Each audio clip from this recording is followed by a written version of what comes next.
Hello, everyone. My name is Ezra, otherwise known as Easoup.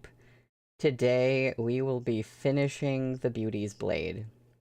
And I have no idea how this is all going to wrap up. Um, so, who knows what is going to happen today? That will be chapters 47 through 52.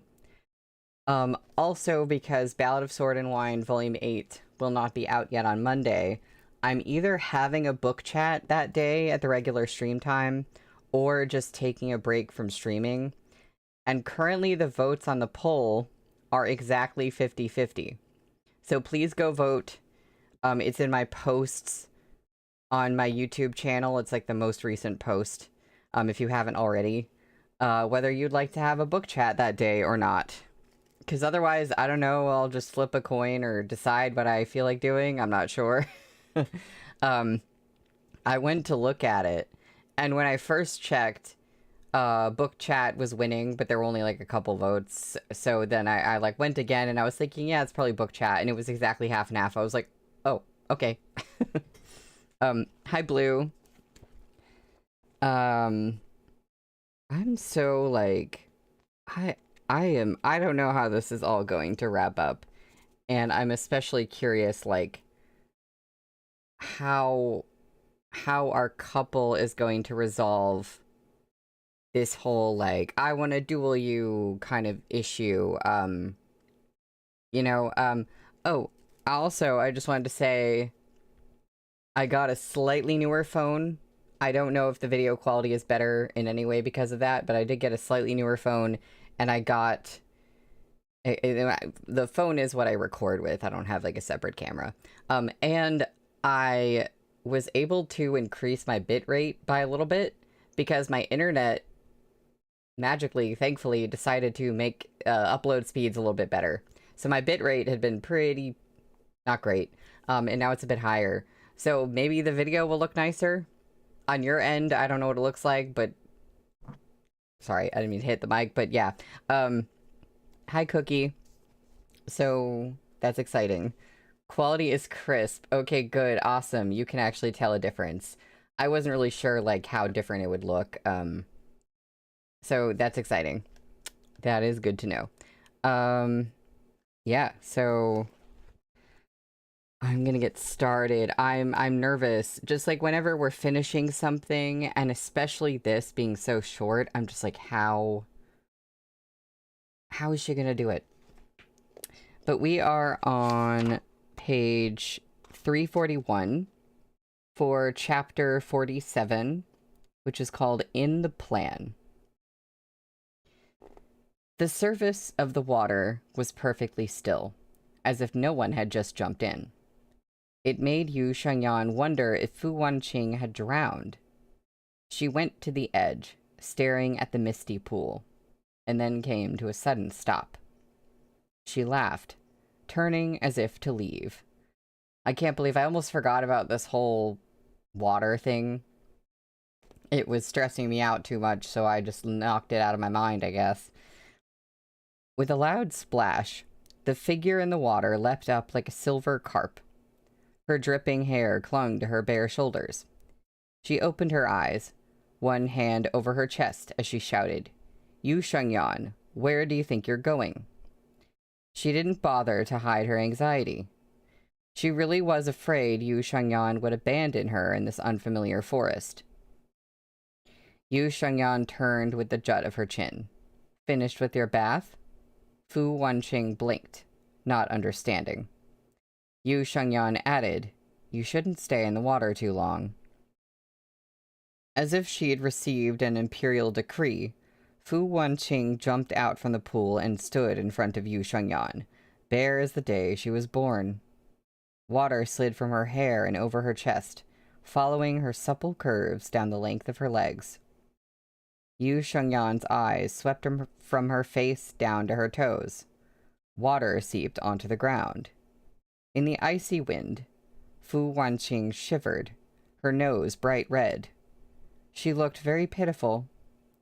Yu Shengyan calmly took off her coat and wrapped it tightly around her. "I'm cold," Fu Wanqing said, very softly. Yu Shangyan picked her up and ran through the scraggly forest with her qinggong. The cries of flying squirrels sounded like the wailing of ghosts, and the howls of wild beasts seemed at first near and then far. Lying in Yu Shangyan's arms, Fu Wanqing closed her eyes in contentment. It was very warm, so warm that Lady Fu, who hadn't been sleepy at all, sank into slumber. She dreamed of that unfinished wedding at the House of Valor, of her veil sliding off, as she looked up to meet Yu Shangyan's softly smiling eyes. "We're married now. I am you and you are me, so there's no more need for a duel." Incoherent sleep talk, or perhaps a heart's confession, slipped unthinkingly from Lady Fu's mouth. So it happens. She says it while she's not really conscious. Okay. Sitting on the bed, Yu Shangyan chuckled to herself. A duel. Still, my lady's obsession sure runs deep. Hey, she did say you don't need it anymore. She tucked Fu Wanqing's hands back under the blanket, then tapped her on the nose. Suddenly, remembering something, her brow furrowed deeply. She stood and left the room, softly closing the doors behind her. Someone stood there in the dim light, their back to her. It looked as if she'd been waiting there for a long time. Yue Honghua turned with a laugh. "Priestess Yu, we meet again." "Monsieur." Yu Shangyan nodded at her, voice light. "I'm glad her ladyship's with you." Yu Shangyan kneaded at her brow, sighing. "Just follow the plan." Oh, okay, the plan. I do wonder what the plan is. "My thanks to Priestess Yu," said Yue Honghua, cupping her hands. "There's no need to thank me." Yu Shangyan swept her sleeves and went back into the room, while Yue Honghua, watching her go, smiled wider. If Lady Fu hadn't allowed it, how could Zhang Zongyi have so easily taken her captive? Infinite Hall's disciples had been following them in secret all along, right up until Yu Shangyan showed up. Had Lady Fu done this just to force her to show herself? Watching her face, serene in sleep, Yu Shangyan shook her head. After Lady Fu was kidnapped on the day of her wedding, news spread through the Jianghu that young Master Yang of the Weiyang Company had gone insane. The drunken Yang Wugong had made a ruckus at the wedding, and then he disappeared. He was found by a ruined mountain cave, his robes a mess, unconscious on the ground. Beside him were a few snapped iron chains, and the ground was littered with the scraps of wedding robes. It was enough to make people assume the worst. Shen Shengyi of Diancang sect beat him, and no one came to stop him. After that, young Master Yang lost his mind. Yang Yifei's face was set in a perpetual scowl. Nobody dared say Yang Wugong's name in front of him. "What news from the House of Valor?" he asked wearily. "Alliance leader Fu says the greatest priority is to find her ladyship. That's the only way to prove the young master's innocence." "What innocence? How absurd, that little bastard." Yang Yifei slammed his fist into the table, jolting to his feet, only to fall back down. "Send a reply saying the Weiyang Company will find her ladyship, and that we won't be participating in the Don Hayes Isle affair. They can do whatever they want." "Captain, this—" "What? Do as I say," howled Yang Yifei. "Yes, I will go right now, my lord."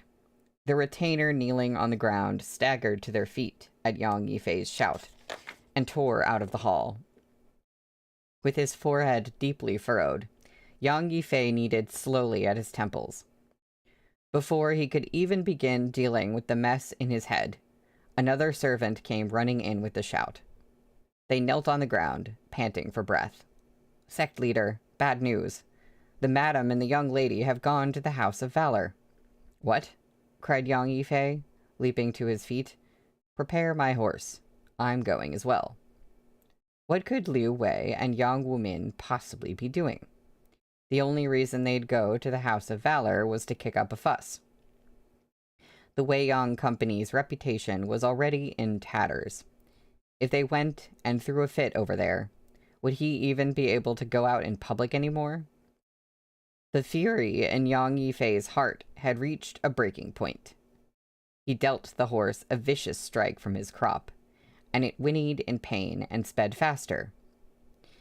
Liu Wei and Yang Wumin had brought along a whole retinue of servants, but what use were any of them? Their corpses lay scattered over the ground. The horses had spooked, leaving the women in a puddle of blood. They stared in horror at the approaching masked figure. Who are you? My daddy's Yang Yifei of the Light Path Alliance. If you touch a hair on our heads, my dad's going too. Before Yang Wumin could finish her sentence, a whip left a bloody slash across her face. Even a touch from a spiked whip like this burned like fire, to say nothing of a lash driven by internal force. Yang Yifei, the masked figure laughed. He'll join you soon. Who are you? Liu Wei shrank back like she'd seen a ghost. There's no harm in telling you, the figure scoffed. Boundless infinity. Get it? The shape of the whip overlapped with the glare from a sword, and that was the last thing the women ever saw. Yang Yifei came at just the right time. The masked figure had hidden themselves in a tree just moments before he arrived.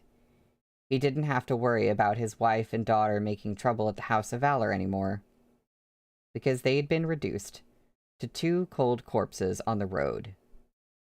Damn, okay.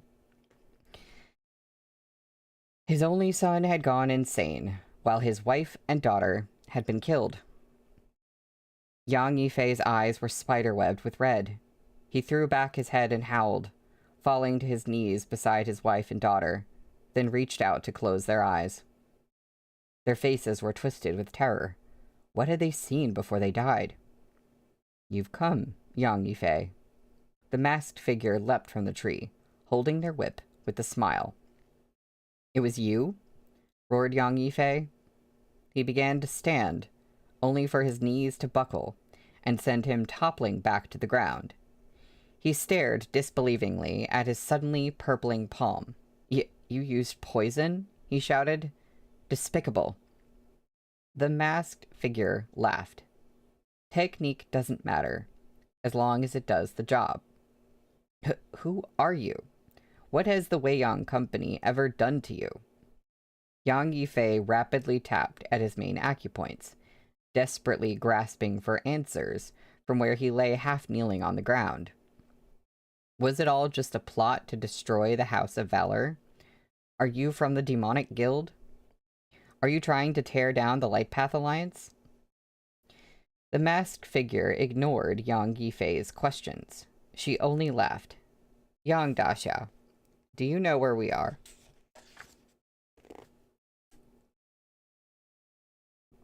Where? Asked Yang Yifei, scowling. This is a path that runs from the House of Valor to the Weiyang Company. This is where Madame Fu was caught as she urged her horse down this very road. Yang Yifei, don't you feel any guilt? How can you face your wife? How can you face your brother Fu Hui? Did you think you'd covered it up? That no one would ever find out? You killed your own wife, and in your fear of Madame Fu's revenge, you set a trap to make sure both sisters ended up dead. How cruel you are, Yang Yifei. Yang Yifei went white. Who are you? How do you know about that? Okay, what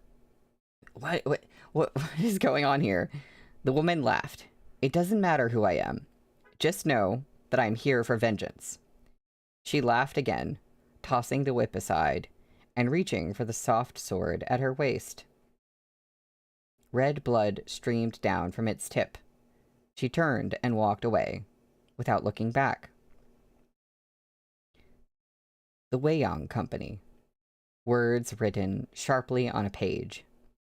At the sound of approaching footsteps, Fu Wanqing grinned. She crossed the name out viciously. Yang Yifei is dead, said Yu Shengyan blandly, alongside his wife and daughter. The Yang clan isn't gone yet. Isn't Yang Wugong still alive?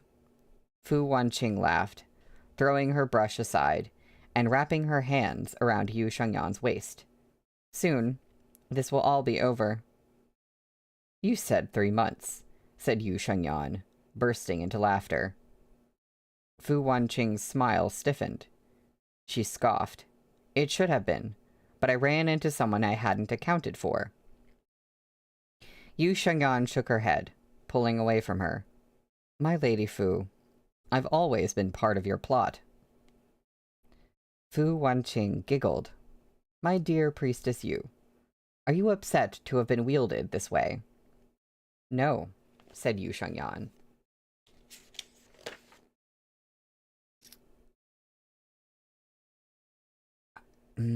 I'm trying to piece together what's going on in my head and figure out, like, the significance of that. And on a very basic level, I get, like, okay, so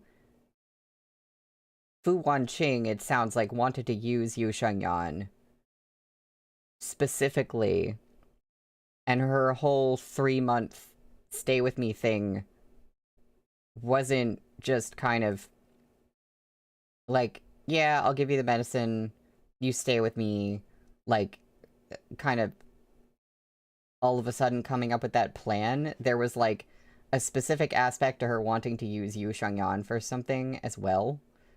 But right now I'm trying to think of, like, what that would be. Just maybe something with causing chaos for the demonic guild or something like that. I'm not really sure. So I'm like, I'm getting something from this, but I'm still a little bit lost. So let's continue. We're on page 349 for chapter 48, which is called Forest Dark. The Weiyang Company's reputation had been in tatters for some time already. At most, the Jianghu would sigh. No one would bother to investigate this once great hero's death. Fu Hui was the leader of the Light Path Alliance, and Yang Yifei's sworn brother, but he disliked both the Yang father and son for a very long time. Now that Fu Wanqing was missing, that dislike only sharpened. He still had to investigate for appearance's sake, though. These lashes and the slash marks and... Master, we've found her ladyship. Fu Hui glared at the excited disciple. Impudent, he bellowed. Who told you to be so loud? Get the hell out. He turned back to the assembled Jianghu people, expression grave. Yifei was poisoned, but it was the sword that killed him. They're familiar marks, someone cried. They match the ones on the late sect leader Zhong Tian's body. It's the unseen sword. His killer was a disciple of the Jadewater Guild. Okay, so hold on. So Yang Yifei was killed. And it said that it was a soft sword. Now, the unseen sword, is that a soft sword? I was thinking, no, it's not a soft sword, but actually, do we know that it's not? Because maybe it is. But I'm now thinking that somehow there was an attempt made to make it look as though it was done by the unseen sword when it actually wasn't done by the unseen sword, and that could explain the other Zhong Tian's death as well. But I'm not sure how you would do that. But that's the only possibility, I think, because the unseen sword can't be in two places at once, and then Yu Shengyan actually did use it, I think, to break a lock to get Lo Kexin out. So she had her sword on her, and she used it in front of Fu Wanqing. So, yeah, that's the only possibility I can think of. His killer was a disciple of the Jadewater Guild. The cause of Zhong Tian's death still hadn't been found. The Zhong brothers didn't care anymore, and so everyone else had begun to forget too. But faced with Yang Yifei's corpse, it instantly returned to them. Fu Hui shook his head, voice even. This isn't the unseen sword. Back then, I too was deceived, and placed all the blame at the feet of the Jadewater Guild. Then who did it? Liu Zhishang went to him. He glanced at Liu Wei's body, eyes full of grief. I don't know, said Fu Hui with a sigh. After a moment, he continued. Where were they found? The dark forest. Fu Hui reeled back at the mention of the name, and only caught his balance by grabbing a nearby chair. The dark forest was where Madame Fu was attacked many years ago.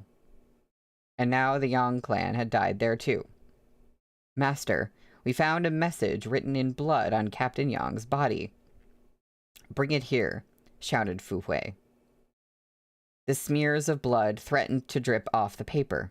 Fu Hui glanced at it, then rolled it into a ball, racked with shock and horror. Fu Daga, what did it say? Asked Liu Zhishang. Fu Hui shook his head. It was a long time before he could form words. Don Hei's Isle.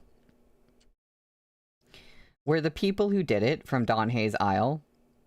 But the island's master died a long time ago. Besides, Yang Xiong would be counted as the island's son-in-law. Why would one of them attack Yang Daga? Liu Zhishang looked on skeptically. He reached out to take the ball of paper from Fu Hui. Could it be a fake? No. Fu Hui's voice shook, his face white. It bears the unique mark of Don Hei's Isle. Back when Yifei and I wedded the daughters of the sect master, we swore to him we would love and cherish our wives forever, never to seek another.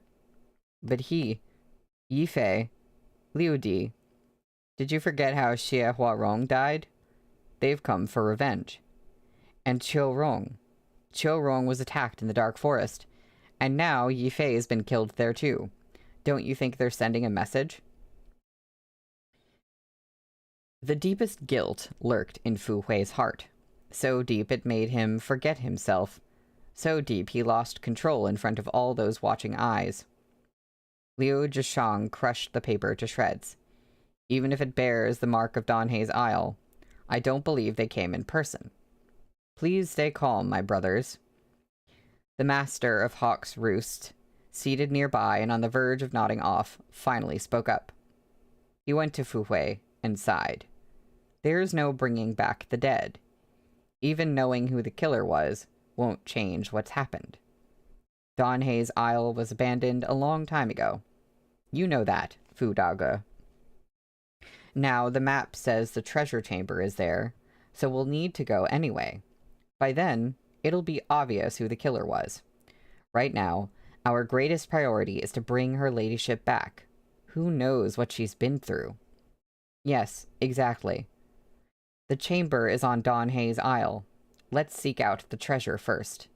Besides, all of this started because of the Weiyang Company. Alliance leader Fu was so loyal, speaking up for Yang Yifei. But look at what the Weiyang Company did. I'll be honest. They got what was coming to them. We'll rescue her ladyship, then go to Don Hei's Isle for the treasure. No one mentioned the wedding between Lady Fu and Shun Shengyi. It was as if they'd forgotten about it completely, or perhaps they simply didn't want to waste time on the matter. Nothing was more important than the treasure.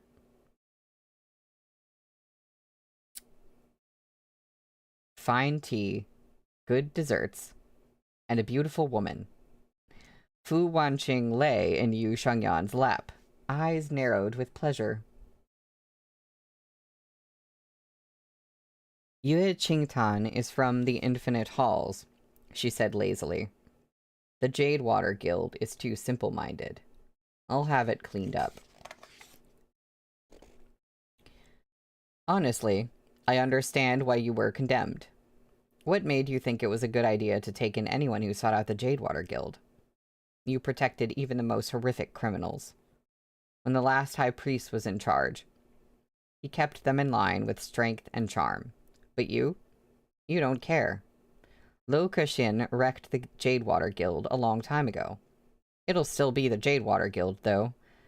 I've just gotten rid of some of its failures. The shops we took from you have been handed over to Qingtan. My dear Priestess Yu, aren't I good to you? Yes, said Yu Shengyan lazily. Oh, Blue, I'm so sorry that work took you away from the lesbians. Well, we'll see you when you catch up. Fu Wanqing smiled. Aren't you going to reciprocate? Yu Shengyan arched an eyebrow. What do you want? I want... Fu Wanqing smirked, putting her knees over Yu Shengyan's legs. Her hands slid from her mouth to her neck and down into her collar, and the air in the room immediately grew warmer. Lady Fu smiled, her gaze syrupy sweet. She bent to Yu Shengyan's ear and whispered something before pulling back, holding in her laughter. You had me read many art books at the House of Flowing Gold. Yu Shengyan's expression didn't change. She arched a brow. Do you mean to try them all?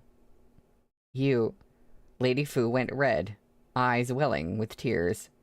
She pointed at Yu Shengyan, rendered totally speechless.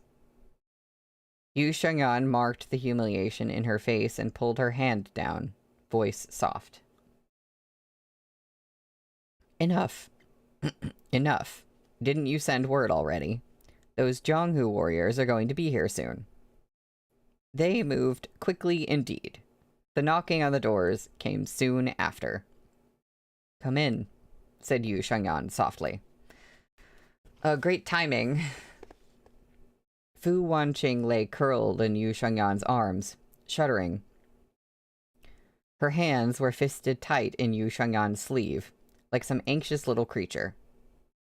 The look in Yu Shengyan's eyes froze Fu Hui where he stood. Worry shone in his face. Shun Shengyi of Dian's sect followed right behind him, looking anxious. There was no sign of his usual scholarly refinement. However, his cool gaze held no love for Fu Wanqing either. Alliance Leader Fu, you need not say anything, said Yu Shengyan, nor ask any questions. Fu Hui let out a breath of relief, keeping his voice low. Is Wanqing well? In some respects, not in others. Yu Shengyan freed one hand and slid it down Fu Wanqing's hair, sighing. The Yang men got what was coming to them. It saves me the trouble of dirtying my sword. Priestess Yu, was the Yang clan's fate not the Jadewater Guild's doing? Asked Fu Hui. No, scoffed Yu Shengyan.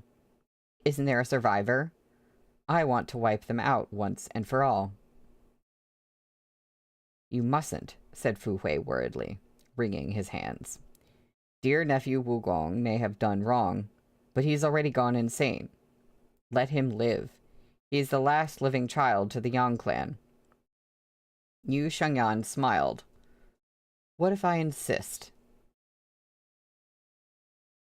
This is interesting for Yu Shengyan to be saying, because she doesn't normally voice opinions like this. I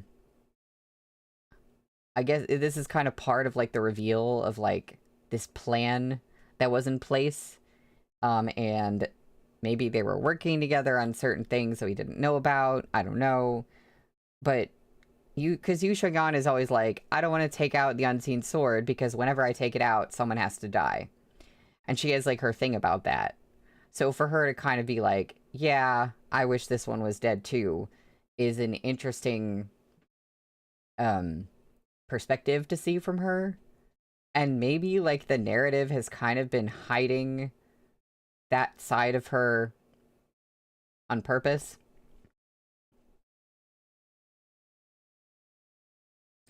Yu Shengyan smiled. What if I insist? Fu Hui's eyes darkened, and so did his voice. The House of Valor will protect the Yang clan. Good and evil have always stood opposed in the Jianghu. If you insist, Priestess Yu, I will have no choice but to uphold my promises.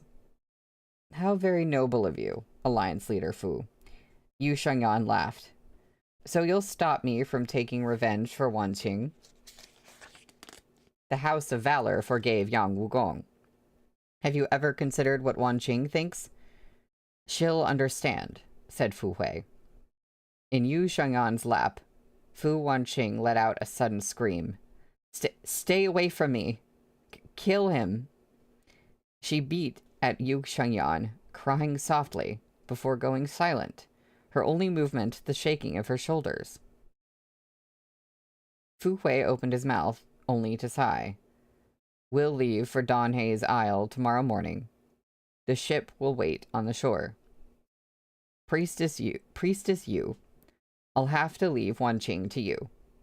But I hope you will not bring along disciples of the Jadewater Guild. He left, leaving the room in silence.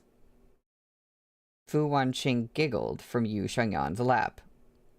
Mockery lined the curve of her mouth. Look at my wonderful father.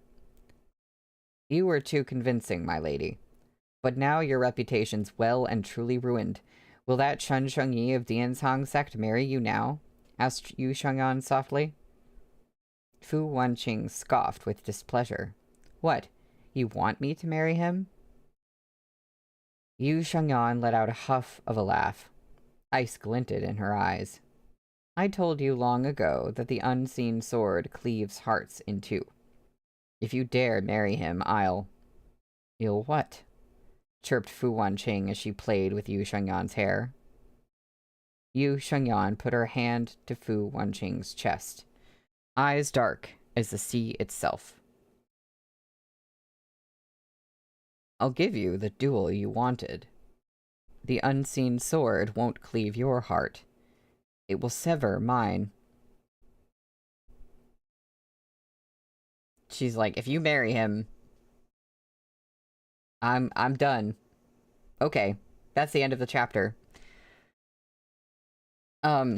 It did occur to me after that scene, like, oh, Yu Shengyan and the things that she said to Fu Hui could have been an act as well. So I was just saying, like, we don't really see her act aggressive like that about wanting to kill certain people. And I can't tell, was that as well like an act? Was that how she really felt? What is the, like, where are they going with this? I'm so curious. So we are on page 355 for chapter 49, Baihe Isle. Fu Wanqing hated being threatened, but Yu Shengyan's reply pleased her very much. She tugged Yu Shengyan's hand away and pursed her lips. It's all coming to an end. Reminded of something, Yu Shengyan spoke up. Who attacked me at the Jadewater Guild? Did you send him too? Fu Wanqing shook her head. No, but I know him. He's the star of the upcoming show. I just hope he doesn't get last-minute stage fright. Person who attacked her. Okay. He's part of the plan too. Baihe Isle was just like Green Jade Isle, surrounded on all sides by the sea. The boats on the shore were adorned with the House of Valor's flag. The Jianghu warriors leapt onto the decks with Qinggong, giddy with excitement. The ocean wind hit them in the face with its salty tongue. Tang? It's salty tang. I'm saying it like it's a Chinese word.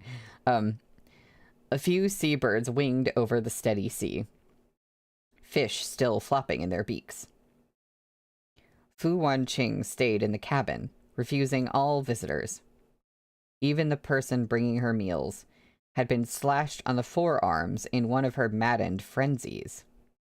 People all said that Lady Fu had gone insane just like Yang Wugong, but that even in that state, her beauty remained.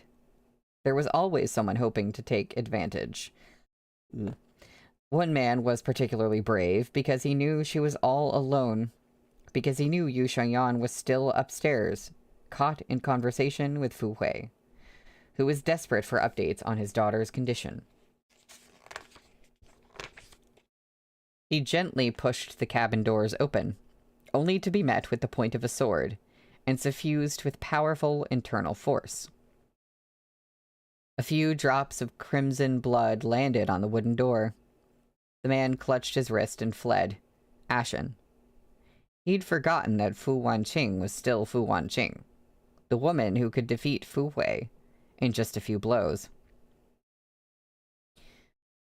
Fu Hui stood with his hands behind his back, watching those soaring white shapes. These seabirds are so unfettered, he sighed. Yes, replied Yu Shengyan. Does Priestess Yu wish for that kind of freedom? Asked Fu Hui. Yu Shengyan didn't reply. She didn't even turn to look at him. That freedom wasn't something anyone could give her. She'd attained it long ago, just like these goals. Alas, others had no idea, and sought to entice her with it. So that's interesting too, because she's generally been acting like Jadewater Guild stuff does not matter to her and it doesn't affect her. But sometimes she still kind of, has to get roped into dealing with it. So now I'm questioning if her role at the Jadewater Guild, is it more than just her, like, sort of ignoring those responsibilities and not caring? Has she been sort of freed from that role, but she is that role in name only, and she, like, did something to, like, be able to get to that position? It's kind of what it sounds like. She flew like a white ribbon. Fu Hui watched her silhouette disappear into the cabin, retracting his hand, swirling with true qi. Yu Shengyan was the high priestess of the Jadewater Guild. She could not be allowed to live. This assassination attempt having failed, Fu Hui didn't have the face to try it again. He sighed, staring at the seabirds winging away. Everything's going to end soon. Oh, Donhei's Isle, Donhei's Isle. After all these years, I'm back on this journey. When Yu Shengyan returned to the cabin, she saw Fu Wanqing sitting there and carefully cleaning her sword. I smell blood. Who was it? An overconfident lecher. Fu Wanqing's eyes were slitted with amusement. She paused. Donhei's Isle isn't far. We'll make it by dusk. Who was the lecher? Asked Yu Shengyan. Whoever has a cut on their right hand, duh. Fu Wanqing put down her sword and went up to Yu Shengyan, voice slow and soft. What is it? Are you going to take revenge for me? Honestly, it's not like he did anything. He didn't even make it through the doors. I doubt he was truly lusting after me. He was probably just reminded of some things in the past, now that we're drawing close to Donhei's Isle. There were only 2 darlings of Donhei's Isle, but the Light Path Alliance had plenty of young and promising men. Of course, some would come away resentful. Yu Shengyan nodded. It was him, she said. Does she mean the guy who attacked her as well? Who's apparently part of this plan? You guessed it. Fu Wanqing giggled, watching Yu Shengyan nod. She went up and nosed at her gently. Who did you meet? I smell someone else on you. Fu Hui, said Yu Shengyan. Fu Wanqing arched a brow. Why was he talking to you? He wanted to kill me. There was no inflection in Yu Shengyan's voice. I'm still rather confused. Fu Hui thinks you've gone insane. So why did he bring you here to Donhei's Isle? He thinks I've just temporarily lost my wits. Fu Wanqing burst out laughing. Of course, that's not the most important reason. He brought me here because I'm the only heir to Donhei's Isle. My grandfather passed several decades ago. but the people left on Donhei's Isle only obey the island master's orders. As for my dad, he might be considered a son-in-law to the island, but who out there doesn't know what happened back then? In the end, he's an outsider with no rights. He brought me in case some unexpected martial fighters pop out of Donhei's Isle to stop them. Of course, the map says the treasure chamber is in the Donhei's crypt, and only the heir to the island can open its doors. Okay. All about the treasure, apparently. Yu Shengyan shook her head. I don't believe that. Fu Wanqing licked her lips. But they do, she said with a satisfied grin. Not only do they believe the treasure chamber exists, they believe they can't open it without my blood. There are so many Jianghu fighters here. Are you going to kill them all? Asked Yu Shengyan. Frost flitted through Fu Wanqing's gaze. She glanced at the sword left nearby and scoffed. Those who take their lives more seriously than riches will run away at the first sign of danger, and I won't stop them.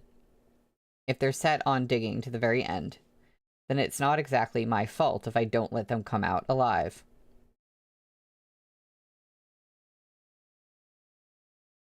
Donhei's Isle was very desolate. There was not another soul to be seen. Some of those present, who had gone to Green Jade Isle and witnessed the power of that boulder maze, refused to go ashore no matter what. Fu Hui and Liu Zhishang walked at the front. They'd been here before, and still had some faint recollections of it all.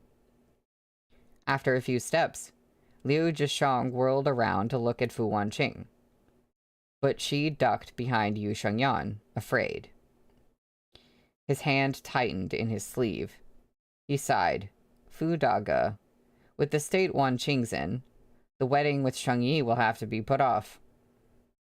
Dear nephew Shen, what do you think? Fu Hui turned to Shen Shengyi with a sigh. If you're reluctant after all this, I won't press you. It's just unfortunate that you two weren't fated to be. Shen Shengyi looked to Liu Zhishang. Frowning, he stayed silent, and Fu Hui understood. It's no matter, he said with another sigh. The Light Path Alliance was in jeopardy. Gu Yu had taken over the Arcane Order, and the Weiyang Company had fallen for good. The Master of Hawk's Roost and his son clearly weren't going to intervene, and now even Dian Tang's sect was hedging their bets. There was no one else on the desolate island. When night fell, it was, of course, pitch black, with no light at all. There was no shock on Fu Hui's face. He strode on ahead. The trees on both sides of the path shuddered in the wind. The crash of the ocean came from behind. Suddenly, Fu Hui came to a stop and sent a palm strike into the dark forest. There were two thumps, and the two men hiding within came tumbling out. Fu Hui took a torch from someone in the back and cried out in shock, "What are you two doing here?" Indeed, it was the missing brothers of the Arcane Order, sunken-cheeked and dressed in rags. They looked like they'd been lost in the wilderness for a while.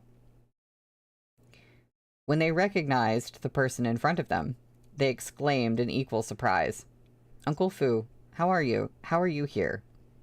"Shiling, Shisho, how did you get to Donhei's Isle? Who brought you here?" asked Fu Hui sternly, looking around. As far as he remembered, these cowardly brothers were always following that Gu Yu of the Infinite Halls. Their people must have snuck onto Donhei's Isle as well. Zhong Shiling shook his head. "We don't know either. Back when we fled the Arcane Order, we ran into some people in veils and they knocked us unconscious. When we woke up, we were on this little island. We've been here for ages. We found traces of humans living here. But for some reason, we've never seen anyone else."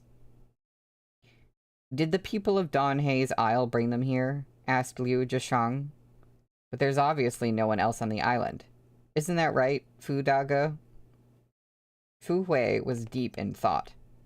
He'd sent people to the island before. Back then, it had been hardly inhabited. The only ones left were weak, old, or infirm. So he'd had the matter dealt with. As he noted the suspicion on Liu Zhishang's face, Fu Hui smiled. I'll be honest. I've indeed sent people here to Don Hay's Isle. But everyone on the island was already gone. Did they withdraw from Don Hay's Isle? But the Wulin of the Central Plains have never heard of anything like that happening. The last time they were mentioned in the Jianghu was because of the Yang clan's grisly deaths. Sorrow seeped from Liu Zhishang's words. They wanted revenge. They could have acted a long time ago. Why bother waiting so many years? I'm still convinced it's an act someone else is putting on. They've lured us here on purpose. What if even the map was a lie? Someone's getting it. Well, Fu Hui thought it over and shook his head. I don't know. It was like he was being led around on a leash. It was far too late for him to deny the secret of the Jade Guanyin. No one would believe him now. His heart shuddered. He looked to Fu Wanqing, but only saw her curled up and terrified in Yu Shengyan's arms, too afraid to meet anyone else's eyes. Don't tell me Dian Tong's sect and the House of Valor are planning to take the treasures for themselves. Telling us it's a trick now that we've come all the way to Don Hay's Isle? You really think you're herding idiots, do you? That's right. We've got the map already. How could it possibly be a lie? Upright Taoist, you couldn't possibly be planning something of your own, right? That's the end of the chapter. Let me see something about these chapter lengths. In between.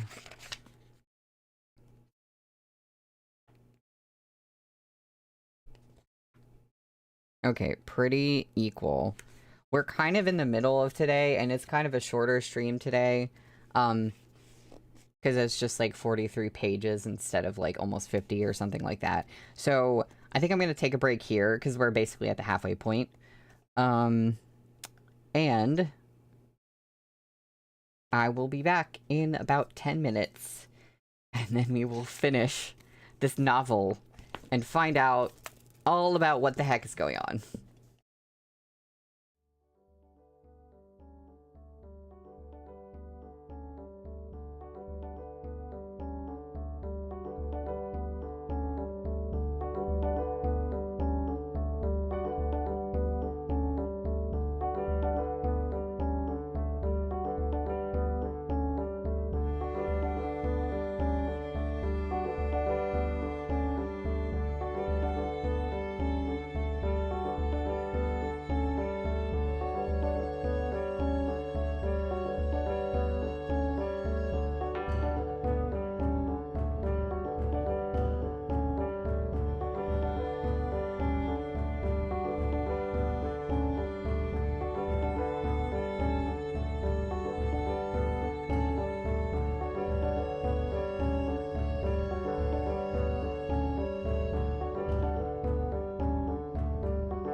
And I am back. And we are going to... We only have 3 more chapters left of this book, of this entire story. So it's kind of been a whirlwind. And I am so curious to find out more about just the plan, what the hell is going on. Because I feel like I can't tell if I'm just not getting certain things and it's just me, or if the narrative has purposely been kind of fuzzy about a lot of things. Like, I feel like I'm supposed to be cluing into more specifics of, like, what the plan is, what Fu Wanqing has been doing. But honestly, I'm just like, nah, I don't know. I got nothing. I know that she's been up to something, but I can't tell you, like, exactly what. And she's revealed a lot of it now, but there's still so much that I'm like, I got nothing. But I guess, you know, hopefully that will be clarified by the end of the story. So we are on page 361 for chapter 50, which is called Swore an Oath. The rooms on Don Hay's Isle were covered in dust and cobwebs. It was obvious they hadn't been lived in for a very long time. The treasure chamber marked out on the map was close by, and Fu Hui was in no rush. He planned to rest here for the night, and the Jianghu warriors had no choice but to humor him. Liu Zhishang was ashen-faced. The whispers of the Jianghu people plagued his ears. All he'd done was make a logical judgment, but he'd been labeled a coward and a greedy thief. In the silence of the night, surrounded only by sleepy murmurs and soft snoring, that sinister gaze moved from Guo Lintian to Fu Hui. A shocking suspicion rose in the back of his mind. What if the House of Valor had planned this whole thing? Had Yang Yifei been telling the truth when he insisted the Weiyang Company didn't have the Jade Guanyin? Well, you're getting somewhere with that. Oh yeah, Cookie, you said I need more fluff too, and I agree. Like, there's time for something. They better hurry up. They fell asleep to the dream of riches, but some would never wake up again. The sun had only just risen when a horrified shriek filled the room. Martial artists were supposed to have the sharpest senses, but no one had heard anything last night, as if they'd all been dead asleep. Drugged? Sleeping incense? Fu Hui bent down to look at the bodies. They looked as if they were napping, unmarred by any wound. He frowned deeply. No injuries, nor any signs of poisoning. Impossible, yelled a voice. The speaker stiffened, remembering. Back at the Jadewater Guild, a few of our disciples died the same way. Could it be those demonic disciples? But that makes no sense. Some of their disciples died as well. Could it be the Infinite Halls? At Green Jade Isle, their sudden appearance was a huge stroke of luck. No, how could the Infinite Halls know where Don Hay's Isle lies? Fu Hui shook his head. No, more likely that not all the inhabitants of Don Hay's Isle are gone. Be it the Infinite Halls or Don Hay's Isle, it proves people have been attacking us from the shadows. We may have walked into a trap. Fudaga, is this map real?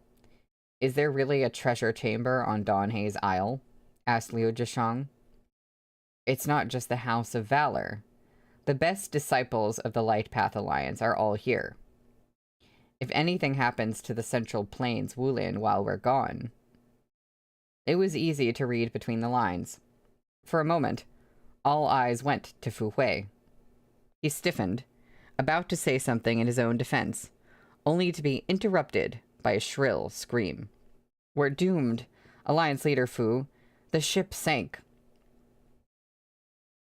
You know, there was... Earlier in the book, there was this, like... foreshadowing of a ship sinking, and then it didn't happen with that ship at that time.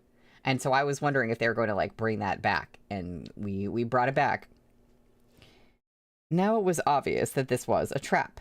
Without a ship, they'd be stuck on this desolate island for good. It's not that they have no wounds. Yu Shengyan cut in suddenly. They're just so small they're hard to find. No one had noticed when she and Lady Fu had entered the room. Fu Hui shuddered, reaching for the back of the dead man's head.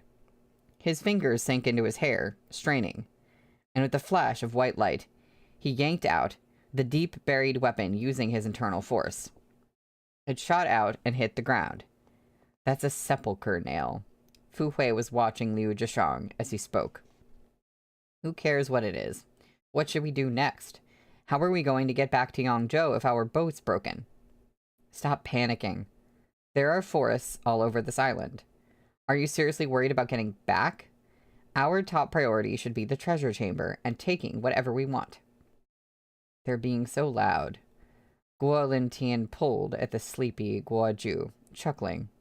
Ju'ar, he began with seeming casualness. Remember the compendium on Jianghu weapons I made you memorize when you were little? Do you remember anything about the sepulchre nail Uncle Fu drew out just now? Of course. Guoju woke up immediately, grinning. Dad, are you testing me? Sepulchre nails paired with acupoint positioning is a hidden weapon style unique to Dian sect. It doesn't align with their tradition of gentlemanly elegance, and it's used so rarely that Jianghu forgot it even exists. What are you talking about, Guoju? Shouted Shun Shunyi, furious. Guoju clicked her tongue. I just said sepulchre nails are a weapon unique to Dian sect. I didn't say you killed them. Why are you so upset? Enough, roared Fu Hui. He looked around the room. Let's bury these brothers and go find the treasure chamber. Damn, they're really focused on that treasure. Fu Hui had been to Donhei's Isle before, but he hadn't seen much of it. Xie Qiurong never spoke much about her life on the island either. The paths were so long and winding that without the map, they would have been hopelessly lost. At first, the Jianghu warriors remained wary and on guard for any traps, but they gradually realized there was nothing around them but birds and the sounds of their own breathing.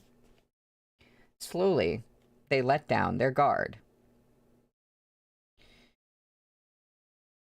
A stone door cloaked in shriveled vines loomed in front of them.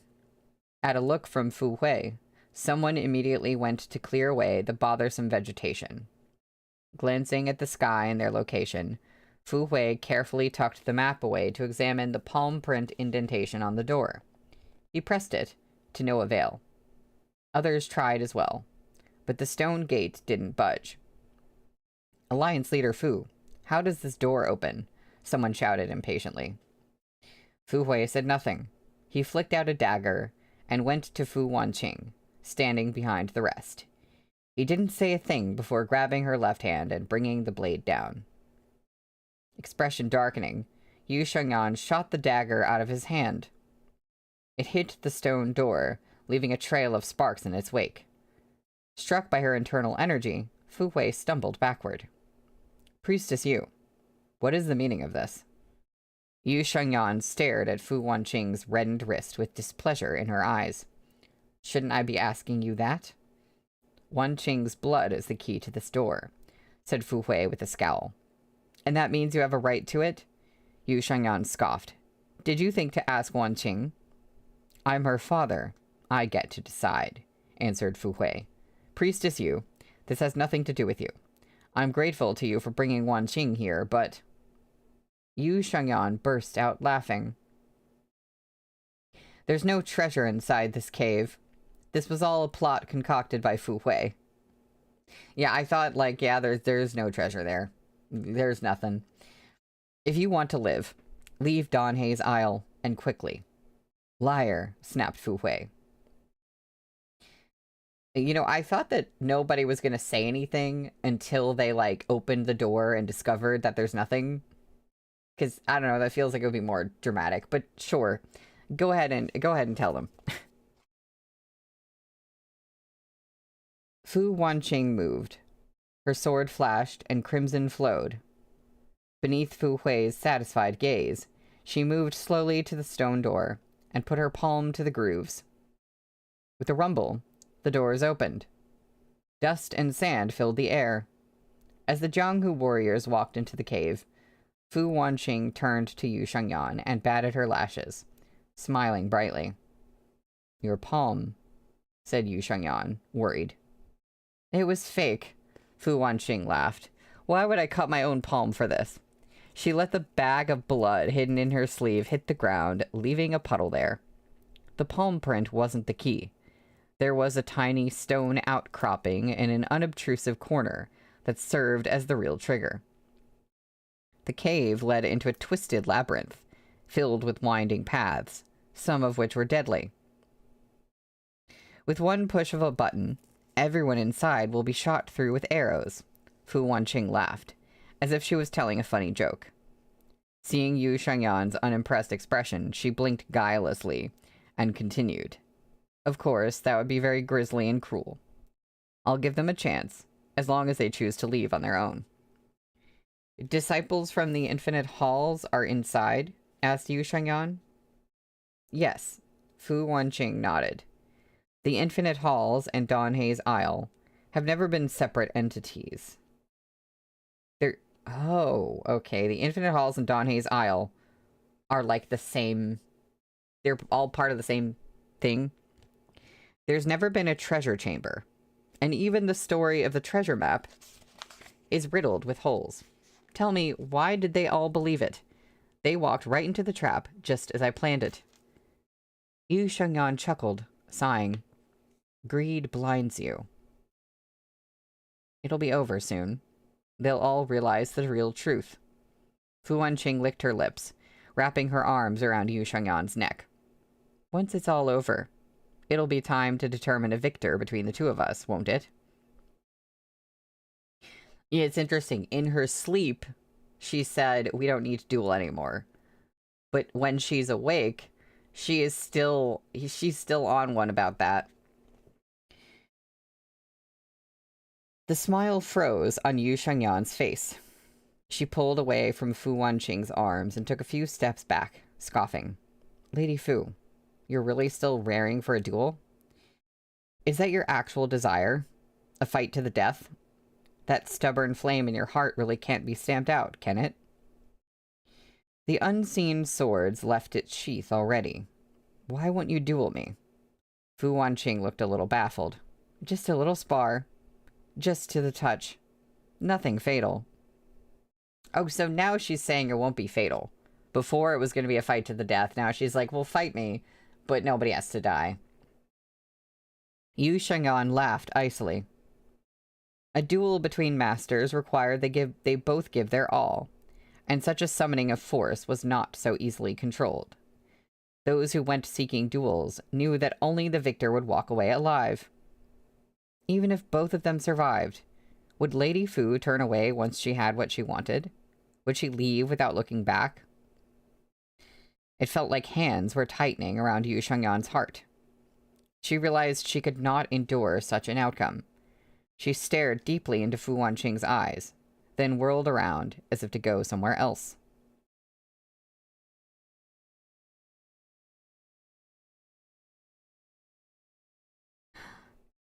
Well, hold on, Fu Wanqing blurted out, grabbing her hand in a panic.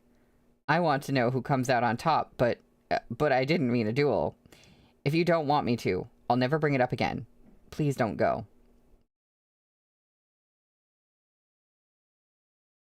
I can't tell if she's being for real about what she meant about something other than a duel, or if she just said that to try to appease Yu Shengyan. Fu Wanqing, I'll ask you this once more. Yu Shengyan came to a stop, her tone very serious. Were you with me just to entice me into a duel? Was victory all you cared about? Fu Wanqing sank into Yu Shengyan's eyes, her heart pounding like a drum. For a long moment, she couldn't say a thing, and Yu Shengyan felt her heart sink into her stomach. Taking Fu Wanqing's silence for wordless admission, she started peeling her hand out of Fu Wanqing's grip. No, Fu Wanqing shook her head, terrified. She looked into Yu Shengyan's eyes, her stare gone coldly resolute, and drew her sword immediately. I'll never ask you for a duel again, she cried. If you don't believe me, I'll chop off my fingers on its hilt. Okay. I don't think you need to do all that. That's the end of the chapter.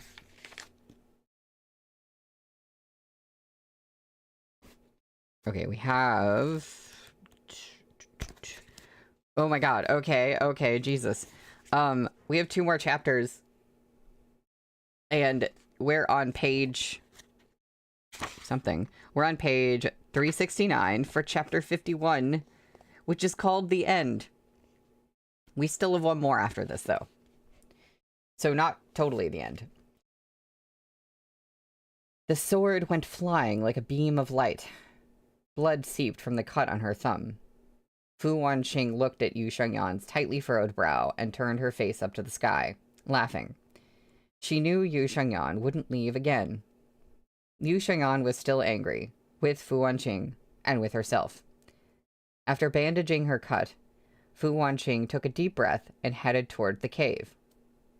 Fu Hui had led the others inside a while ago, and Lady Fu was certainly not going to miss the show.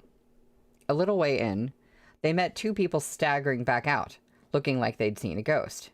Lady Fu was as good as her word. She let them leave. The cave system was like a maze, full of twists and turns. Fresh blood was sprayed across the walls, and corpses littered the ground, still warm. The Jade Guanyin's map didn't mark the way through the caves themselves, so the treasure hunters had split up at the branches. Everyone had agreed to this, since they all hoped to be the first to find the treasure. But these caves ended at a cliff. "Who's waiting there?" asked Yu Shengyan. "Gu Yu," said Fu Wanqing. "Not just Gu Yu. Yue Qingtan and Yue Honghua as well." "Oh, right. I think... Yeah, Gu Yu... Gu Yu is a pretty high contender for the person... the mysterious person who's been killing people. Right? With seemingly with the unseen sword, but like not. That's Gu Yu, right? I would think.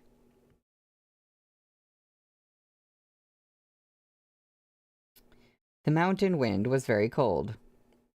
They had made it to the end without finding any treasure, and their numbers were dramatically diminished. Fu Hui scowled.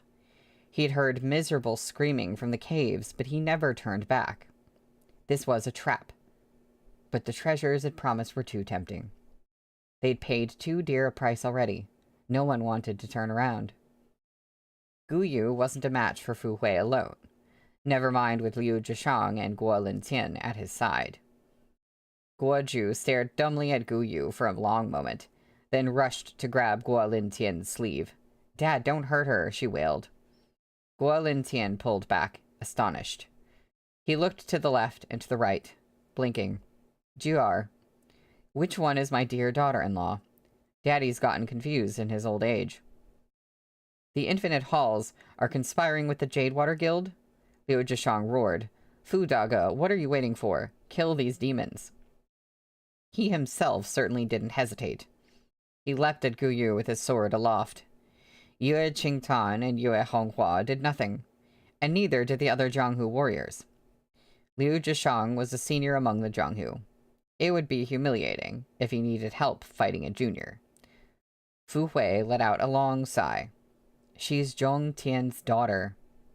He'd made his stance clear. He would not intervene. Each of Liu Zhishang's attacks was a lethal strike, but Gu Yu matched him for ruthlessness. Her sword weaved back and forth, and for now, Liu Zhishang couldn't take her down. He flushed red, unable to cope with this humiliation in front of other Jianghu fighters. With a thunderous boom, his sword enclosed Gu Yu the way a rippling wind pulled leaves into its wake. Glinting silver shone at his fingertips.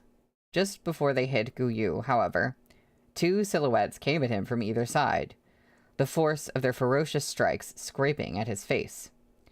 Liu Zhishang leapt, slamming his palms against the chests of his attackers, just as Gu Yu's sword sank between his ribs. Very good, Liu Zhishang cackled, forcefully snapping the sword in Gu Yu's hands and flinging it out with internal energy. It flew over the edge of the stone cliffs. Crimson blood seeped from his mouth. Shen Shengyi ran up to him, only to be shoved aside. "What wonderful children Zhong Tian's had," snarled Liu Zhishang. His furious palm strikes had not missed. Zhong Shiling tried and failed to get to his feet. "Uncle Liu," he cried, clutching his chest. "You are as our sister. You can't kill her." "Sister?" Liu Zhishang burst out laughing. "Do you think she's ever seen you two as her brothers? Waste of space. All you do is get in the way. This Gu Yu is the demoness who took everything from you, including the arcane order. She is a fiend from the Infinite Halls, you idiots." Enraged, he fell backward. No matter what, She's still our sister, Zhong Shixiu yelled. We'll protect her or die trying. No matter if it's Uncle Liu or Uncle Fu. If you want to kill her, you'll do it over our dead bodies. He turned to Gu Yu, but all he saw was her blank face. Heartbroken, he spat out another mouthful of blood. Very well. I'll help my dead brother clean house and kill you two good-for-nothings. With a roar of pure anger, Liu Zhishang let metal fly from his fingers. But someone else was faster. A whirl from a sleeve knocked the darts to the ground. What are you doing? Guolin Tian asked with a placating smile. Those are Brother Zhong Tian's sons. Are you trying to wipe the Zhong clan out? Also, you'd better stop using those sepulchre nails. They're nasty work. Okay, so Liu Zhishang is presumably the one who killed those people with sepulchre nails. He went up and patted Liu Zhishang casually on the shoulder, then stepped away. Right, yeah. The veiled Yue Honghua laughed. You came here for the treasure, didn't you? I'm afraid you'll be disappointed. It's all been moved to the Infinite Halls. If it even existed. Forget the treasure. We've lost so many brothers. Let's kill them for revenge. That's right. Kill them. Kill them all. The Infinite Halls. You killed our people? Asked Fu Hui. You sank our ship? There's no enmity between us. Why do all this? We did sink the ships, but those deaths during the night weren't our fault. Yue Honghua laughed. You are better off asking your dear brother Liu Zhishang. Back at the Jadewater Guild, he sure did plenty of killing, and almost murdered Lady Fu, too. Check his right hand. Oh, it's him. Okay. Check his right hand. Is there a cut? Alliance Leader Fu, don't you want to know where it came from? What nonsense, Liu Zhishang snarled, pulling his hand into his sleeve. Nonsense? Yue Honghua scoffed. Back when the younger disciples of the Light Path Alliance went to the Jadewater Guild, you followed right behind them. Disciples of both sects died in inexplicable ways. You meant to goad them into mutual destruction. What a great service you performed for the righteous Wu Lin. You wanted to kill Lady Fu and Priestess Yu too, didn't you? Too bad you weren't skilled enough to do it. Alliance Leader Fu and Yang Yifei run the Light Path Alliance. How could the upright Taoist be satisfied with nothing? Having your disciple Shen Shengyi marry Lady Fu was your idea too, wasn't it? Did you want to strengthen the alliance or sever it? You expected Lady Fu to refuse, and thus drive a wedge between father and daughter. Who would have expected her to so easily agree? Thank goodness Yang Wugong appeared. He's your sister's son, but you still used him so cruelly. And the one who attacked Madame Fu back then, was it a disciple of Dian Tang sect? It was an attempt to turn the two families against each other. But who could have thought Alliance Leader Fu would be so devotedly loyal? Liu Zhishang, roared Fu Hui, his eyes scarlet. These sepulchre darts are unique to the Dian Tang sect. So what if I kill them? So what? Liu Zhishang yelled, his features twisting. I do this for the good of the Wu Lin. Fu Hui struck Liu Zhishang hard, and when he tried to fight back, Liu Zhishang realized his internal energy had been sealed. He stared at the smiling Guo Lintian in utter disbelief.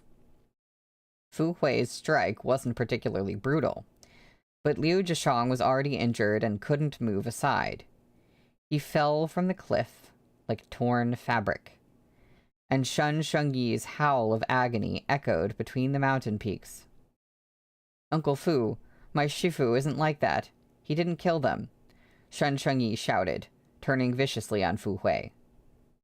Does this count as sacrificing a loved one for the greater good?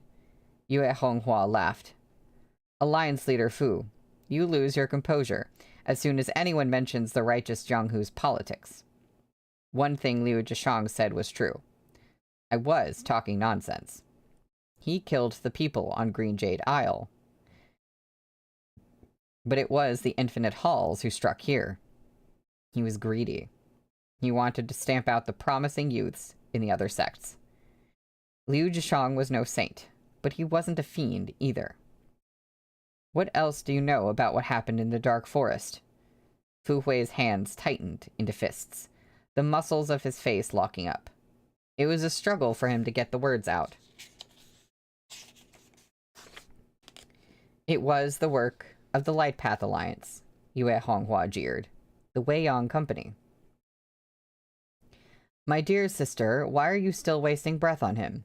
Yue Qingtan sat down lazily, the red flowers in her hands scattering petals on the ground. The Wulin of the Central Plains have been dealt with. These are the only ones left. Hurry and finish up so we can report back to Master. Before Yue Honghua could say a word, her sister stood up lazily and flung out her sleeves. The sudden gale whipped the blossoms into the air in a shower of petals. Hold your breath, cried Fu Hui, just in time. This was a poison known as falling crimson. It wasn't lethal, but it would strip someone of all internal force for a period of time. Behind Fu Hui lay the maze, filled with who knew how many strong fighters. Before him was a sheer cliff. There was, Fu Hui realized, nowhere left for him to go. Fu Hui, once lauded as the Jianghu's finest swordsman, was no longer the stuff of legends. Many could defeat him now. Overlapping sword glares created a fine net, enclosing the fluttering of his leaping form. Fu Hui only had his hands, and the three women in front of him had no qualms about using underhanded tricks. Struck by a poisoned dart, he felt his true chi slip away, and the sword in his hands went slack. Fu Hui collapsed to the ground, clutching his shoulder. People like Alliance leader Fu, who think themselves righteous heroes, are the easiest targets. You disdain scheming tricks, but we don't. Yue Qingtan smiled lazily, looking to Yue Honghua with tenderness in her eyes. But that tenderness hid a depthless pain. Fu Hui said nothing. He heard footsteps coming from behind him. Two silhouettes, one red and one white, drew closer. Fu Wanqing smiled languidly. There was no sign of the terror from before. Hope rose in Fu Hui's eyes. He laughed in Yue Qingtan's face. I haven't lost, and neither has the House of Valor, nor will the righteous Jianghu. Fu Wanqing was his pride. Her martial skills were more than enough to handle these people, to say nothing of Yu Shengyan's inconceivable strength. Priestess. Yu Shengyan nodded at Yue Qingtan, her face placid. Fu Hui's smile froze. He'd almost forgotten the connection between the Jadewater Guild and the Infinite Halls. Wanqing, he said softly, you're the righteous Jianghu's only hope. Is this the Jianghu you cherished so deeply, Dad? Fu Wanqing sneered, tearing themselves apart for a non-existent map. Fu Hui blinked in disbelief. The map was fake? Did you ever mention a map when you had Lu Qi make the Jade Guanyin? It was all lies, unconvincing lies, but they believed it, and so did you. That doesn't matter right now. Fu Hui shook his head, voice steady. Wanqing, kill these scourges on the Jianghu. Fu Wanqing smiled, stepping up to Yue Honghua. My lady, said Yue Honghua and Gu Yu in deferential unison. Why would I kill them? Asked Fu Wanqing. Fu Hui opened his mouth, incapable of saying a word. His face went gray as realization dawned. He watched as this woman he knew so well, and yet not at all, spoke very slowly. What do I want to do? I want to destroy this Light Path Alliance you love so much. That was the only thing that had kept Fu Wanqing going after Xie Qiurong's death. That is a scene break. Many went to Donhei's Isle, but hardly any of them returned to Yangzhou. Oh, there's art. Fu Hui still lived, but his heart had died. Naturally, control of the House of Valor went to Fu Wanqing. The Jianghu had turned on its head, but why would anyone outside the Jianghu care? On a pleasure boat on Shouxi Lake, music warbled in the air like an oriole's trill. Fu Wanqing swirled the wine in her cup, chuckling lazily. Should we kill those people caught at Donhei's Isle, or set them free? Shen Shengyi cannot be allowed to live, Yu Shengyan replied coolly, taking the cup from Fu Wanqing. She was irritated by the wine staining the lapels of her clothes. Fu Wanqing turned around in Yu Shengyan's lap. My heart suddenly feels rather hollow. Yu Shengyan arched a brow.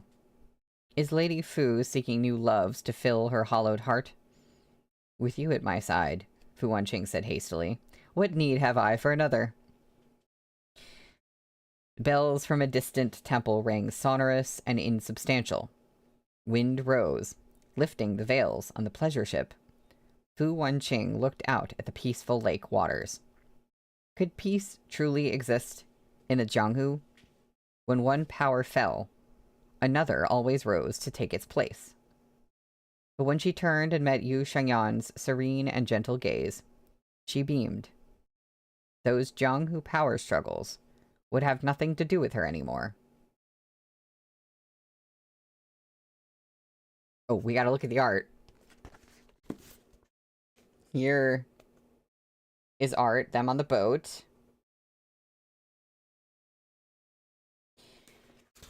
That's the end of the chapter, and that chapter was called The End, and we only have one more chapter.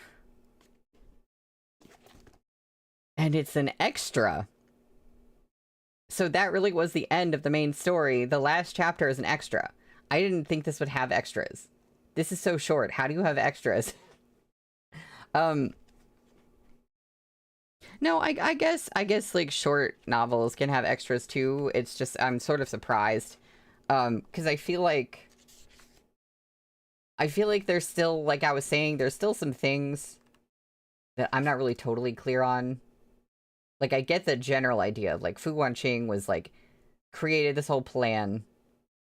It was in on all this stuff. You know, etc. But there's a few, like, little finer points that I'm like, okay, who did that? What was going on there? How did the one person make it look like people were killed with the unseen sword and it, like, wasn't actually the unseen sword? Or, like, what, or was it, like, what's going on?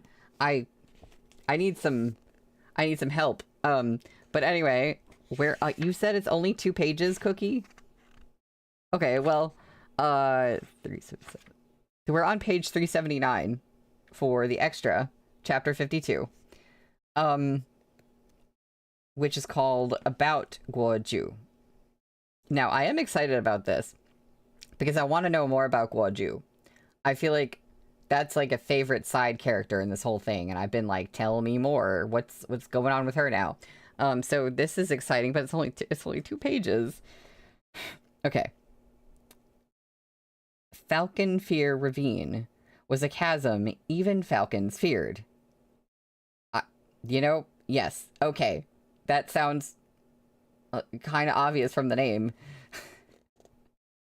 2 silhouettes swept past to land smoothly on a stone outcropping.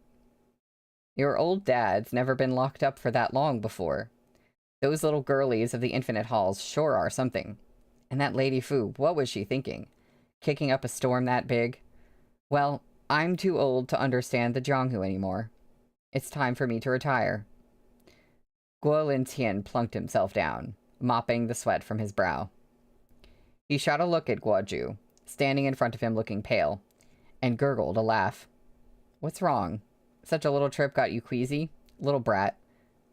Dad, I have something to tell you. Guoju knelt to the ground, voice steady. You mean the fact you and Lady Fu were working together?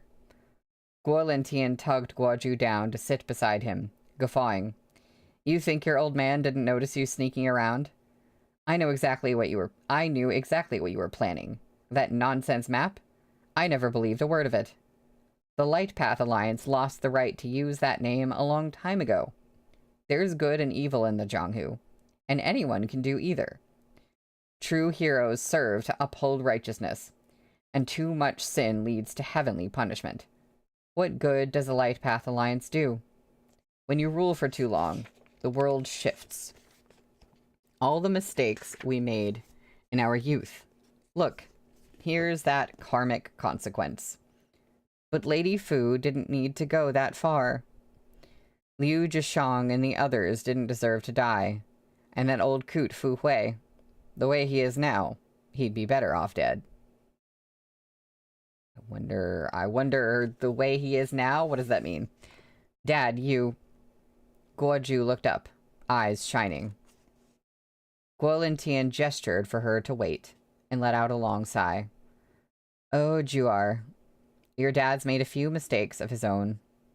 Because of how things were in the Jianghu, I wasn't very good to your mom. I too was fickle. I went to all those pleasure houses. I was short with her.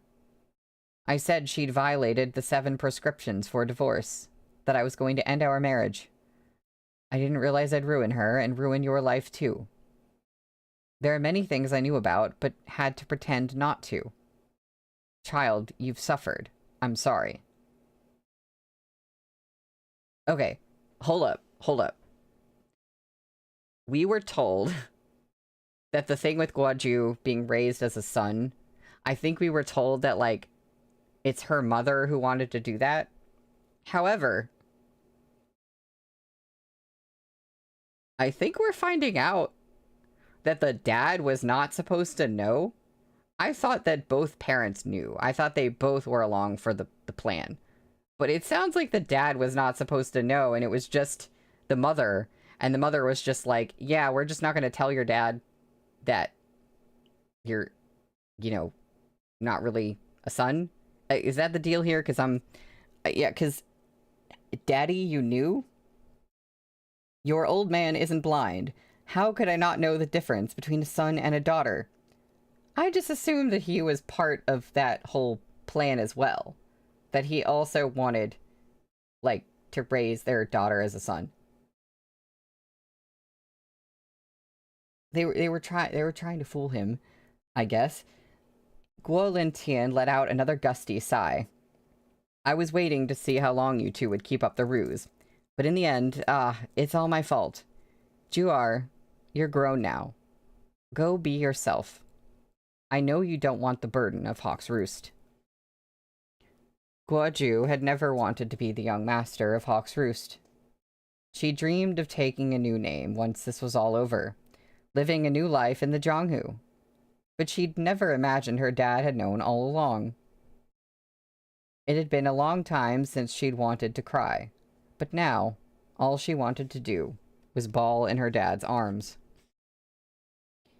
A fan-sized palm patted her gently on the back. Tears welled up in Guo Lintian's eyes, too. His son, no, his daughter, was all grown up. Juar, I know you have feelings for that Guyu girl from the Infinite Halls. Go pursue her. Daddy won't stand in your way. Surprisingly ally father. Okay. With that, Guo Lintian sighed once more and changed the subject. But I think Miss Yue Qingtan isn't bad either. If you can't get Guyu, bringing her back as your wife would be just fine too. Guoju wriggled out of Guo Lintian's arms, laughing through her tears. How could it be that easy? Guyu couldn't love. Perhaps it was better to say she refused to love. She locked everyone out of her heart. Are we sure she's going to continue to do that? I mean, maybe she will. Maybe there should be, you know, like a third girl in this picture. I don't know. And there's a scene break. In the warmth of spring, peach blossoms filled the horizon like the glorious pinks of sunset. A gentle rain fell, and in the distance, mist rose on the lake. This was Linan. A little further along, in a side street, lay the springtime smile. Her smile and spring worth its weight in gold. Guoju was holding an oil paper umbrella. She'd changed into women's clothing. She'd found it strange at first, but she'd soon grown used to it. The woman she was waiting for arrived late, flanked by 2 annoyances. The Zhong brothers wore matching stupid grins. The fervent adoration was gone from their eyes, and so was that burning hatred. They'd once become the laughingstock of the Jianghu for fighting each other over Gu Yu, and now they were still guarding her, ready to protect the only little sister they had. But with Gu Yu's skills, what use would either of them be? Guoju shot a disdainful look at the Zhong brothers, but the sound of 3 words in Gu Yu's voice filled her with a joy that tasted like honey. The woman she longed for stood right there, just a few steps away. She murmured, "Here I am." Okay, that's the end. Here I am. We just have to use our imaginations for that, because we don't know what exactly happens after that. That is the end of the whole book. That was really cute. Also, there's like there's a close-up of part of the illustration from the cover at the end here. This is the Beauty's Blade, Finn. Here they are. Our main couple. Also, we never looked at the color art in the front. And I kind of can't... because I've seen it. I can't really remember what this scene was and when this was. I don't know if you can help me, Cookie, or anybody later on in the comments if you're watching this, if you could tell me when this happened, like what chapter, because I just can't remember this exact moment, like what's going on. Oh, but it's very cute. So, that's it, and it's only 4:42. That was a short one. That's it for the Beauty's Blade. Yeah, Cookie said something here. The plot jumps forward a lot, and there are quite a few events that don't actually happen on page and are just mentioned later in conversations. Definitely, I think I said this before, or maybe in the previous stream, but, like, there are some books that work being really short, or, you know, relatively short. I guess there's novels that are shorter than this, right? But, like, there are some books that work being short, but there's a lot of novels that I think can benefit from being longer. And I feel like this is one of them, because I feel like we needed to see more of certain things happen on the page rather than that thing where it was just like, oh, by the way, this happened. There's definitely a time and a place for, like, things happening off screen, and I think it can be done really effectively. I just think it was kind of done, like, too much in this. And also, yes, Cookie, you said I wanted cute romantic scenes. I too, like, I was kind of thinking, like, oh, there's an extra, like, you know, maybe it'll be like a cute, fluffy scene with the main couple. And it wasn't. And I did really like that extra. But it was like, where is main couple fluff at the end of all this? And I feel like they're sort of like character development and Fu Wanqing, especially, like, her development and, like, deciding against this whole idea of the duel. It was, like, really rushed. It just happened, like, suddenly. And I thought that was something that needed to kind of be developed and start to show a little bit earlier to kind of make sense.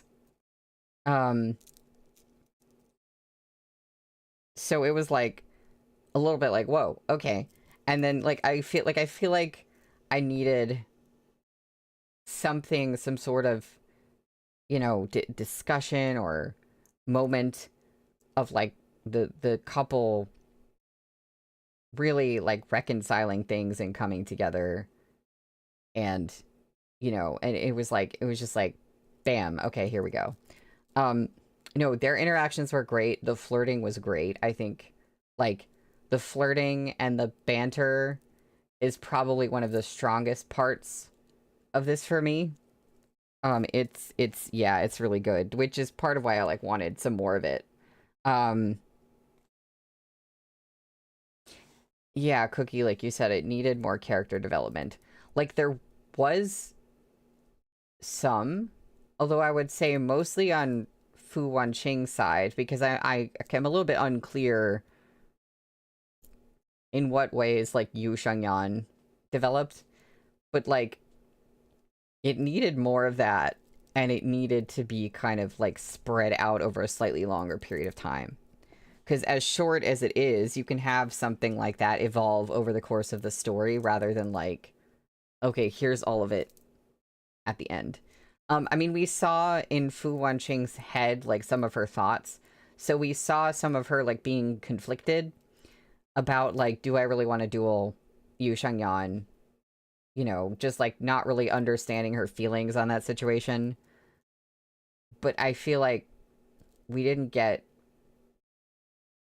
I don't know, I'm a big proponent for something that like how can I feel like there's this thing. I don't know the best way to describe it, but I dislike, I see this a lot in movies, and I dislike this in things where there's like this big rift between the main couple or the main characters. And you get to the end of things and they kind of like forgive each other and they kind of just like go along their way and sort of like don't really talk about it and are like, it's fine now because so and so happened. But I always want there to be like a moment where they face it.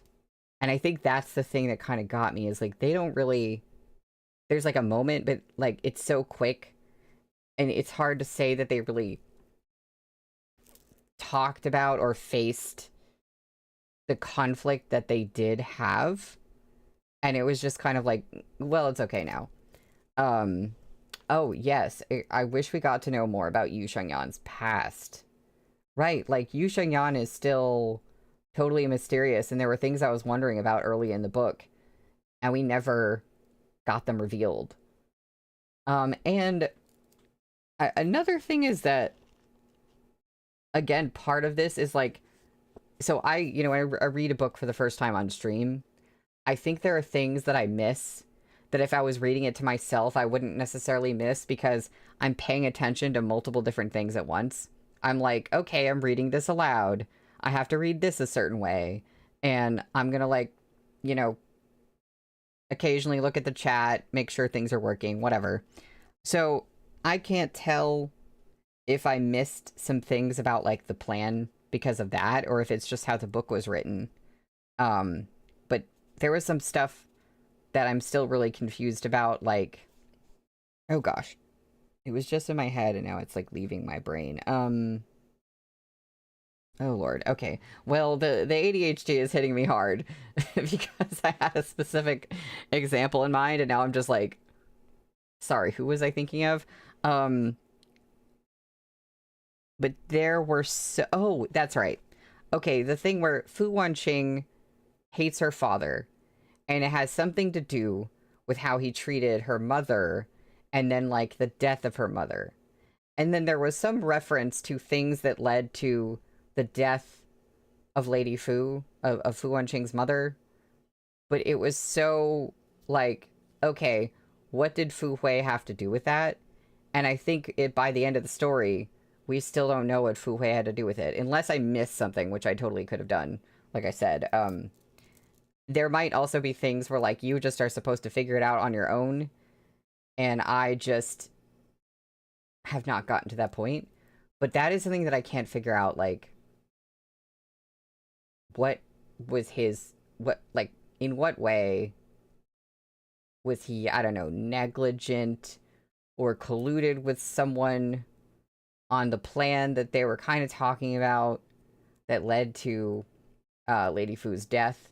I really don't like understand that part. Okay, Cookie, you're in the same boat. Yeah, but no, I want to say like I had a great time doing this. And also uh, this will not be like my last Baihe on the channel. Now, it's going to be a long time coming because I have so much on my list to read on this channel, and we still have to finish QJJ and then finish Case File, and I have, you know, all this stuff laid out ahead. But eventually I do want to read more Baihe on the channel. There's 2 Baihe that Rosme publishes, and I've ordered them both. I don't have them yet, and again, that doesn't matter because it'll be a long time from now. But eventually, I would love to read one or both of them on the stream. I think they're both by the same author. And then, of course, eventually, there's the Baihe that Seven Seas is coming out with. More Baihe. So that is something I'm really excited to do. So yeah, I don't want any critique I have for this book to be misunderstood as like, oh, I guess I don't like Baihe, because this is one single book. And I didn't really talk about this during the stream because I didn't want to like jinx anything. But I had heard like a lot of people said, okay, everyone went out and bought this because, oh my god, it's Baihe from Seven Seas. But like a lot of people were like, well, it's kind of mid. And I didn't want to go in with those expectations. I was just like, hey, I'm reading this. I'm happy to be reading it. And I had a great time regardless of like any issues. But yeah, I have heard that a lot of people felt like about this. But because Seven Seas had released a single Baihe, you know, people ran out and like bought it to like support that and to say to Seven Seas like, please do more. And they're finally doing more. So that is exciting. And I think people have good good things to say about the author and the Baihe that are upcoming that that Seven Seas licensed. I cannot remember who it is right now, but I think people really like her stuff. And then there's the stuff that it was under like Monogatari novels that nobody ever got, or I don't think anybody ever got their books from them before they went under. And people are, I think a certain period of time has to go by before Seven Seas could license those, but it would be really nice if they could do that. Oh yes, please don't laugh. Okay, please don't laugh. Yeah. So I hear nothing but good things about her. So I'm really excited about all those books. Oh, Cookie, you said a lot of people on Twitter were hating on it. I mean, I think people can say, like, people are free to give their opinions on, like, media. So I think, like, yeah, I understand it. For me, I feel a mix of different feelings about this book. I don't want to go hate on it somewhere. Because I had a great time with it overall. I'm just sort of like, there could have been more of certain things. That's really the biggest thing, is like, there could have been more of a lot. This could have been like maybe a 2-volume deal or 3. I don't know. But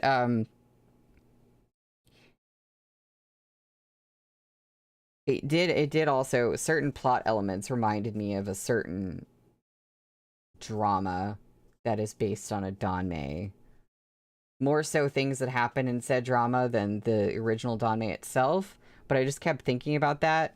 But by the end, the results were very different. But like the whole thing about the treasure map and having a plan to like destroy the Jianghu by telling them about this treasure that everybody wanted definitely reminded me of a certain character that I love quite a bit. Cookie, you said Seven Seas only licensed it because they didn't know other people would read Baihe. It's interesting, though, because you would think... Like, I wonder how they make their decisions. Because I would think that if you're gonna, like, try something new in your publishing, you want to start with something really good to get people hooked, so that people might be interested even if they otherwise, like, didn't really know about Baihe. But, yeah, like, I don't really know how these publishers make their licensing decisions.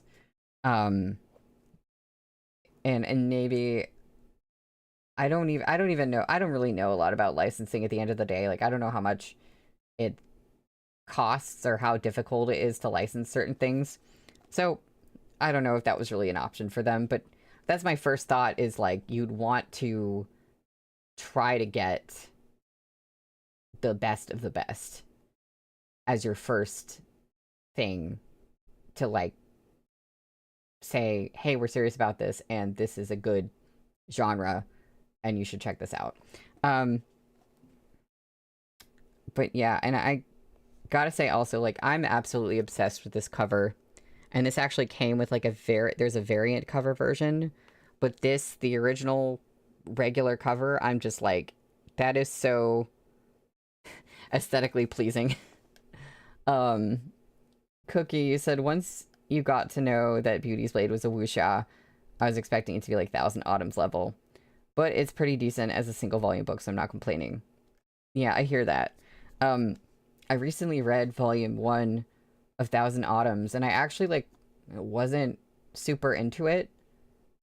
Although I'm guessing that it probably, for me, will get better as the series goes along. But I know that one is, like, a pinnacle of wuxia for, like, a lot of people. And I started reading Peerless, and I already like it a lot better than Thousand Autumns. Which is weird. I'm like, I don't know why. It's the same author, but for some reason. Oh, you enjoyed Peerless way more than Thousand Autumns level. Okay, so maybe not weird. I find it odd because I'm kind of like, it's the same author, but the writing feels different. But I think it's the same translator too. So it's not a translation thing. So yeah, I'm gonna wait and see if anyone else votes in the poll about what I do next Monday. I'll either take a break or I'll have like a book chat where we can talk about this book. We can talk about, you know, what we think is ahead in QJJ. We can even talk about like what I've read of Case File or just anything I've read before. Just like, it'll be a fun, just casual thing. But right now the poll is completely at 50-50. So I'm waiting for like someone else to break the tie. And if no one breaks the tie, I guess like I'll flip a coin about it or something. Yes, it's coming out August 11th, which is why Monday I can't read QJJ, but Wednesday I can, because I pre-ordered it. So it's supposed to be in my possession by August 12th. Let's hope. But yeah. So I am gonna go, and yeah, you're welcome, Cookie. I had a good time reading this. And I will see everybody either on Monday or Wednesday, depending on how the voting goes. So have a good one. Bye.